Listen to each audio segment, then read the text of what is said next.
সংগ্রামী উপস্থিতি, গুম খুন ফেসিবাদ কায়েমের মাধ্যমে বাংলাদেশে খুনি হাসিনা এবং তার দোসররা গত 16 বছরে বাংলাদেশকে একটি অকার্যকর রাষ্ট্রে পরিণত করেছিল। খুনি হাসিনা এবং তার দোসররা জুলাই বিপ্লবে আমাদের 2000 ভাই বোনকে শহীদ করেছে, আমাদের 40,000 ভাই বোনকে গাজী করেছে। আমাদের শহীদদের আত্মত্যাগের মাধ্যমে এবং আমাদের গাজীদের আত্মত্যাগের মাধ্যমে আজকে আমরা ফেসিবাদ মুক্ত বাংলাদেশ পেয়েছি। আমাদের এই নতুন বাংলাদেশে সবার স্বপ্ন ছিল শহীদদের আকাঙ্ক্ষার আলোকে একটি বৈষম্যহীন ইনসাফ ভিত্তিক বাংলাদেশ বিনির্মাণ করা।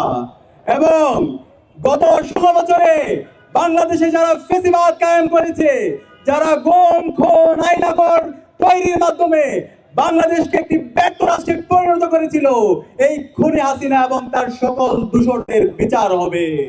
কিন্তু আজকে দেশ হওয়ার পরও শহীদদের রক্তের উপর যে অন্তর্বর্তীকালীন সরকার বসেছে, তারা এই খুনি হাসিনা এবং তার দোসরদের এখন পর্যন্ত দৃষ্টান্তমূলক বিচারের আওতায় নিয়ে আসতে পারেনি। আমরা অন্তর্বর্তীকালীন সরকারকে জিজ্ঞেস করতে চাই, গত 1.5 বছর জুড়ে আপনারা কি করেছেন? যে ফ্যাসিস্ট লীগ এই দেশ থেকে পালিয়েছে, খুনি হাসিনা এবং তার দোসররা এই দেশ থেকে পালিয়েছে, তারা কিভাবে এই স্বাধীন বাংলাদেশে আবার নতুন করে ষড়যন্ত্র এবং চক্রান্ত করার সাহস দেখাতে পায়? আমি আজকে এই ঐতিহাসিক সমাবেশ থেকে সারা দেশের মুক্তিকামী ছাত্র জনতাকে অনুরোধ করব, এই খুনি হাসিনা এবং তার দোসরদেরকে সমূলে উৎপাদন করতে হবে। বাংলাদেশে খুনি হাসিনা তার দোসরদের নিষিদ্ধ আওয়ামী লীগ, ছাত্রলীগ, যুবলীগ, তাদের রাজনীতি 5 আগস্ট ক্লোজ হয়ে গেছে। বাংলাদেশে আর এই খুনি হাসিনা রাজনীতি চলবে না।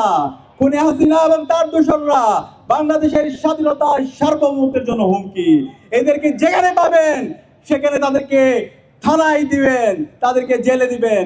আমি একই সাথে অন্তর্বর্তীকালীন সরকারকে অনুরোধ করব, খুনি হাসিনা এবং তার দোসরদের দ্রুত সময়ের মধ্যে রায় ঘোষণা করতে হবে। খুনি হাসিনাকে দেশে এনে তাকে ফাঁসিতে ঝুলাতে হবে। খুনি হাসিনার যত দোসর আছে বিশ্ববিদ্যালয়ে, অ্যাডমিনিস্ট্রেশনে, বিচার বিভাগে, উপদেষ্টাদের মধ্যে যারা ঘাপটি মেরে বসে খুনি হাসিনার পারপাস সার্ভ করছে, তাদেরকে বিচারের আওতায় নিয়ে আসতে হবে। আমরা একই সাথে সতর্ক করতে চাই, আমরা অন্তর্বর্তীকালীন সরকারের মধ্যে দেখতে পাচ্ছি তারা খুনি হাসিনাকে খুনি বলতে ভয় পায়, তারা এই ফ্যাসিস্টকে ফ্যাসিস্ট বলতে ভয় পায়, তারা এই সন্ত্রাসীদেরকে সন্ত্রাসী বলতে ভয় পায়। আমরা স্পষ্ট ভাষায় বলে দিতে চাই, যারা খুনি হাসিনার প্রতি সহানুভূতি দেখাবে, তারা খুনি হাসিনা তো এই দেশ থেকে ভারতে পালানোর সুযোগ পাইছে, আপনারা এই দেশ থেকে পালানোর সুযোগ পাবেন না। ছাত্র জনতা আপনাদেরকে যেখানে পাবে সেখানে প্রতিহত করবে।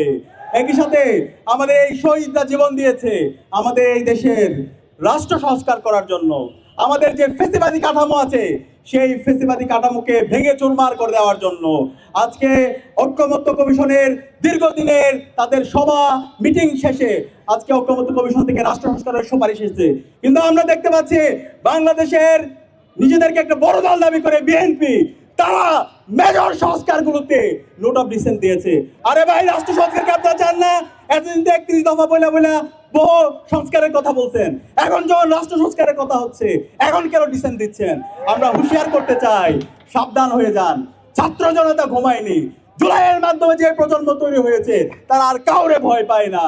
আপনারা যদি সংস্কারের পথে বাধা তৈরি করেন, আপনাদের পতিত ফ্যাসিস্টদের যে পরিণতি হয়েছিল তার চাইতে খারাপ পরিণতি আপনাদের হবে। সাবধান করে দিচ্ছি, সাবধান হয়ে যান। দ্রুত সময়ের মধ্যে ছাত্র জনতার যে দাবি, শহীদদের যে আকাঙ্ক্ষা, সে আলোকে রাষ্ট্র সংস্কারের জায়গায় সহযোগিতা করেন। একই সাথে সকল রাজনৈতিক দলকে আমরা আহ্বান করব, আপনারা সহযোগিতা করেন, নতুন রাজনৈতিক সংস্কৃতি বিনির্মাণ করেন। একই সাথে আমরা দেখতে পাচ্ছি বিগত ফ্যাসিবাদী আমলে আমরা সাংবাদিকতার নামে অপসাংবাদিকতা দেখতে পেয়েছি। আমরা এখন আবার দেখতে পাচ্ছি মিডিয়া হাউসগুলো বিভিন্ন রাজনৈতিক দলের কর্তারা তারা দখল করে তাদের পার্টি অফিস বানাইছে। সাবধান করছি, বাংলাদেশের তারুণ্য এখন বুঝে প্রপাগান্ডা কাকে বলে। আপনারা যদি এই মিডিয়া হাউসগুলোকে প্রপাগান্ডা টুল হিসেবে বানাতে চান তাহলে আপনাদের পরিণতি খারাপ হবে। আমি সবাইকে অনুরোধ করবো, মিডিয়া হচ্ছে সমাজের দর্পণ, সমাজের যে বস্তুনিষ্ঠতা সত্যকে সত্য বলবেন, কালোকে কালো বলবেন, সাদাকে সাদা বলবেন। কেউ যদি অন্যায় করে সাহস নিয়ে সেটাকে অন্যায় বলবেন, কিন্তু প্রপাগান্ডা করবেন না। আমরা একই সাথে বাংলাদেশের সকল ছাত্র সংগঠনকে অনুরোধ করব, আজকে আমাদের ঐতিহাসিক সুযোগ এসেছে আমাদের বাংলাদেশ বিনির্মাণ করার। রাজনৈতিক দলগুলোকে অনুরোধ করব, এই ঐতিহাসিক সুযোগ আমরা যেন হেলায় দোলা আমরা নষ্ট না করি। আমরা যেন শহীদদের আকাঙ্ক্ষার আলোকে আমাদের এই বৈষম্যহীন বাংলাদেশ বিনির্মাণ করার জন্য ঐক্যবদ্ধভাবে কাজ করি।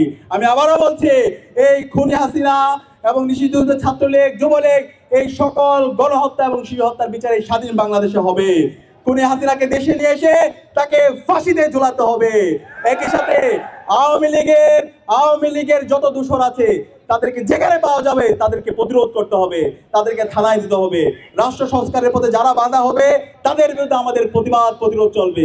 একই সাথে একটি সুস্থ নির্বাচন করার জন্য নির্বাচন কমিশন, আইন শৃঙ্খলা বাহিনী সবাইকে লেভেল প্লেইং ফিল্ড ইনশিওর করার জন্য অনুরোধ করছি এবং গণভোট আদায়ের মাধ্যমে আমাদের এই জুলাই সনদের আইনি ভিত্তি দ্রুত সময়ের মধ্যে দেওয়ার আহ্বান জানিয়ে এবং খুনি হাসিনার বিচার এবং দ্রুত সময়ের মধ্যে সংস্কার বাস্তবায়নের আহ্বান জানিয়ে আমি আমার কথা এখানে শেষ করছি। আসসালামু আলাইকুম।